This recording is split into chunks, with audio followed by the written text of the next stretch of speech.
ఎలాంటి కుక్క కరిస్తే మనిషి ప్రాణానికి ప్రమాదకరమైన కుక్కను ఎలా గుర్తించాలి? కుక్క కరిచినప్పుడు ఎలాంటి ఫస్ట్ ఎయిడ్ చేసుకోవాలి? కుక్క కరిచిన తర్వాత ఏ వ్యాక్సిన్స్ ఎప్పుడెప్పుడు చేయించుకోవాలి? ఒకవేళ ర్యాబిస్ సోకినప్పుడు ర్యాబిస్ యొక్క లక్షణాలు ఎలా ఉంటాయి? ఈ వీడియోలో ఈ వివరాలన్నీ క్లియర్గా ఎక్స్ప్లెయిన్ చేస్తాను. మీరైతే వీడియో ఎండింగ్ వరకు అయితే చూడండి. మీకు మంచి యూజ్ఫుల్ అయ్యే కంటెంట్ ఈ వీడియోలో మీకు దొరుకుతుంది. Hi everyone, welcome to our video. కుక్కకు ర్యాబిస్ వైరస్ సోకినప్పుడు పిచ్చి కుక్కగా మారుతుంది. ఈ పిచ్చి కుక్క లక్షణాల్లో ఈ పిచ్చి కుక్క నోటి నుంచి లాలాజలము సొంగ కారుతూ నీరులా కనిపించే చిక్కటి ద్రవం దాని నోటి నుంచి కారుతూ ఉంటుంది అన్నమాట. దీంట్లో అధికంగా ర్యాబిస్ వైరస్ అయితే ఉంటుంది.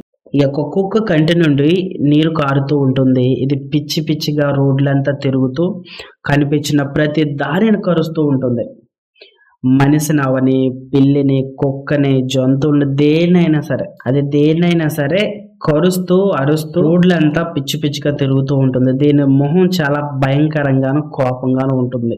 ఎక్కువగా మనం చాలా ఊర్లో మనం చూసే ఉంటాము. దీని యొక్క లక్షణాలు ఇలా కనిపిస్తూ ఉంటాయి. ఈ పిచ్చి కుక్క మనుషులను కరిచినప్పుడు దాని లాలాజలంలో ఉండే ర్యాబిస్ వైరస్ క్రిములు మానవ శరీరంలోనికి గాయం ద్వారా ప్రవేశిస్తాయి.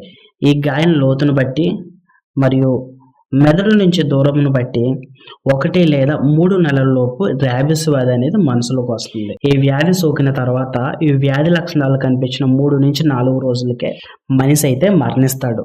అంత భయంకరమైంది. అయితే ఇప్పుడు ఏ భయం లేదు. మనకి rabies vaccine, anti rabies vaccine అయితే ప్రతి గవర్నమెంట్ హాస్పిటల్లో అవైలబుల్గా ఉంది. అమౌంట్ పెట్టి కొనుక్కొని చేసుకోవాల్సిన అవసరం కూడా లేదు. ఫ్రీగా మన గవర్నమెంట్ సప్లై అయితే చేస్తుంది. ప్రతి గవర్నమెంట్ హాస్పిటల్స్లో అవైలబుల్గా ఉంది. కుక్క కరిచినప్పుడు ఫస్ట్ ఎయిడ్ ఎలా చేసుకోవాలి? ఫస్ట్గా కరిచిన కుక్క సాధారణ కుక్క లేదా పిచ్చి కుక్కనో తెలుసుకోవాలంటే ఇంట్లో పెంచుకునేదా, దానికి వ్యాక్సినేషన్ అయిందా లేదా పిచ్చి కుక్క అనేది ఫస్ట్ తెలుసుకోవాలి. కరిచిన వెంటనే గాయము అయిన ప్రదేశం ఉంటుంది కదా, దాన్ని రన్నింగ్ వాటర్తో నీట్గా ఒక 15 మినిట్స్ అయినా కడగాలి. లేదా సబ్బుతో కడిగి రన్నింగ్ వాటర్లో 15 మినిట్స్ అయినా కడగాలి. దీనివలన దాదాపు ర్యాబిస్ వైరస్ అనేది మన శరీరంలో ప్రవేశించకుండా దాదాపు ఈ వాటర్తో క్లీన్ చేయడం వల్ల పోతుంది. గాయం నుండి ఒకవేళ రక్తం కారుతూ ఉంటే దాన్ని ఆపే ప్రయత్నం అయితే చేయకూడదు. దీనివల్ల కూడా ఈ వైరస్ అనేది మన బ్లడ్లో లోనికి వెళ్లకుండా బ్లడ్ బ్లీడింగ్ అవుతుంది కదా, దాంతోపాటు బయటికి పోయే అవకాశం ఉంటుంది. గాయంను ఎట్టి పరిస్థితుల్లోనూ కట్టకూడదు. ఇలా క్లీన్ చేస్తారు కదా, క్లీన్ చేసిన వెంటనే మీకు దగ్గరలో ఉన్న హాస్పిటల్కి అయితే వెళ్ళండి. గవర్నమెంట్ హాస్పిటల్కి అయితే చాలా మంచిది. గాయం యొక్క తీవ్రతను బట్టి యాంటీ ర్యాబిస్ వ్యాక్సిన్స్ ఉంటాయి, వీటిని చేస్తారు. ఇవి ఎప్పుడెప్పుడు చేయించుకోవాలి, ఎప్పుడెప్పుడు చేస్తారంటే మీరు వెళ్ళిన తర్వాత స్టార్టింగ్ డోస్ ఉంటుంది, అది 0 డోస్ అని ఇస్తారు.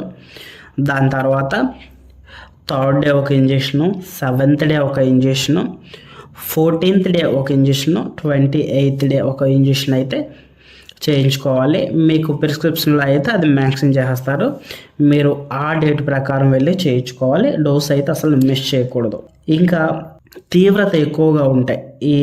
ఈ కుక్క కాటు అనేది కండలు పీకేసిన ఇంకా ఎక్కువగా తీవ్రమైన గాయమైందనుకోండి, యాంటీ ర్యాబిస్ ఇమ్యునోగ్లోబులిన్ వ్యాక్సిన్ అని ఉంటుంది. ఇది కూడా చేయడం అయితే జరుగుతుంది అన్నమాట. వ్యాక్సిన్స్ అయితే ప్రతి గవర్నమెంట్ హాస్పిటల్లో ఉన్నాయి. నేను చాలాసార్లు ఇప్పుడు చెప్పాను, ఖచ్చితంగా గుర్తుపెట్టుకోండి. మీకు లేదా మీ చుట్టుపక్కల ఉన్న వాళ్ళకి, మీకు ఎవరినైనా చూసారు అనుకో ఇలా కరిచిన వాళ్ళని మీరు సజెస్ట్ చేయడానికి అవకాశం ఉంటుంది.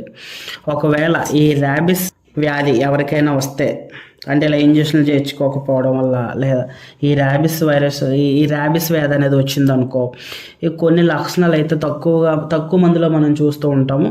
కొన్ని కేసుల్లో దీని యొక్క లక్షణాలు ఎలా ఉన్నాయంటే, వీళ్ళు నీళ్ళని చూసి చాలా భయపడిపోతారు. నీళ్ళని తాగలేరు, అసలు చాలా భయపడిపోయి కొంత దాకా ఇలా నోట్లో పోసుకుందాం అనుకున్నా సరే అది దూరంగా పాడేస్తారు. నీళ్ళని చూసి చాలా భయపడిపోతారు.